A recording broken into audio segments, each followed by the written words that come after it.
The air in the diner was thick with the scent of burnt coffee and grease, the kind that clings to your clothes like a bad memory. My hands trembled around the chipped mug, steam curling like a ghost, as I stared at the woman across from me. 5 years ago, I'd walked away from her, my wife, my betrayer, without a word. Now here she was, sitting in this nowhere town's only diner, her eyes wide with recognition, her lips parting as if to speak my name. But I wasn't ready for her voice to break the silence. Not yet. Not after what she'd done. 5 years earlier, I'd been a different man. A trusting one. Our house in Portland was small but warm, filled with the hum of routine. Her laughter over morning coffee, my late nights grading papers as a high school history teacher. Emily was my anchor, her auburn hair catching the sunlight like a halo, her quick wit softening the edges of my overthinking mind. We'd been married 3 years and I thought I knew her. Every quirk, every sigh. But there were signs, weren't there? The way her phone buzzed at odd hours, her quick swipes to silence it. The faint scent of cologne, not mine, on her scarf. I'd dismissed it all, chalking it up to stress, to her long hours at the law firm. Love blinds you that way. Wraps doubt in a soft blanket of denial. It started with a text. I wasn't snooping. Her phone was on the kitchen counter, screen lit up like a beacon. Meet me at 8. Same place. No name, just a number. My stomach twisted, a cold knot forming, but I told myself it was nothing. A client, maybe. I didn't ask her about it. Instead, I watched. The late nights grew later, her excuses flimsier. Client dinners, she'd say, her smile too tight, her eyes darting away. I'd nod, swallowing the bile of suspicion, because questioning her felt like betraying us. Then came the night that broke me. It was a Thursday, rain hammering the windows like it wanted to drown the world. Emily said she had a deposition to prep for, wouldn't be home till midnight. I believed her. God help me, I did. But something snapped when I saw her car parked outside a bar downtown, not the law firm. I sat in my truck, rain blurring the windshield, heart pounding like a war drum. Through the neon glow of the bar's sign, I saw her. Emily, my Emily, laughing, her hand on some guy's arm. Their heads too close, their bodies angled toward each other like they were sharing a secret universe. I didn't go inside. I didn't need to. The truth was a blade, slicing through 3 years of vows. I drove home numb. The house felt wrong, too quiet, too hers. Her perfume lingered on the couch, her coffee mug sat unwashed in the sink.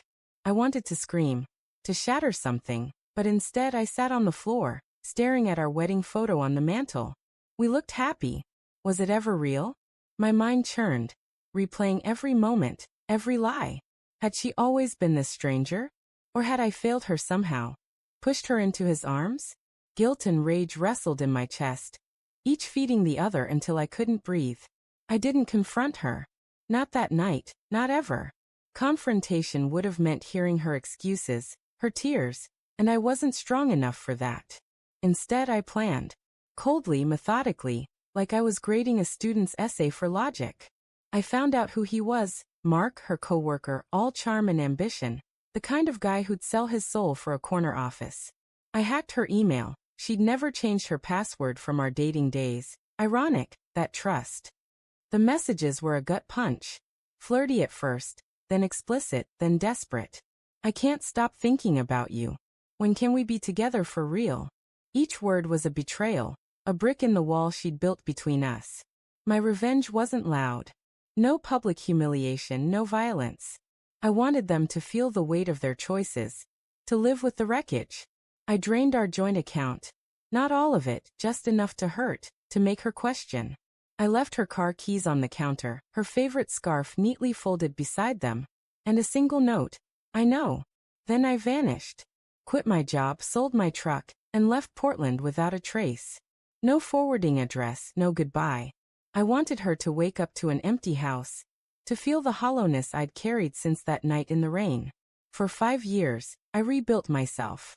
A new name, a new life in a nowhere town in Montana, teaching history to kids who didn't care about the past. I grew a beard, let my hair go shaggy, became someone Emily wouldn't recognize. But I couldn't outrun the memories. Every night, I'd lie awake, wondering if she'd cried, if she'd looked for me, if she'd loved him more. The anger faded, but the hurt? That was a scar, raw and aching. Now here she was in this diner, her hair shorter, her face older but still hers. My pulse raced, a mix of dread and longing. Had she tracked me down? Or was this cruel chance, the universe laughing? She stood, hesitant, and walked toward my booth. My hands tightened around the mug, the heat burning my palms. James. Her voice was soft, trembling, like she wasn't sure I was real. I didn't answer, just stared, letting the silence stretch like a tightrope. I didn't think I'd ever see you again. Why are you here, Emily? My voice was steady, but inside, I was unraveling. 5 years of questions clawed at me. Why did you do it? Did you ever love me? I didn't mean for it to happen, she said, sitting uninvited. Her eyes were wet, but I didn't trust her tears. Mark was a mistake. I was lost, James.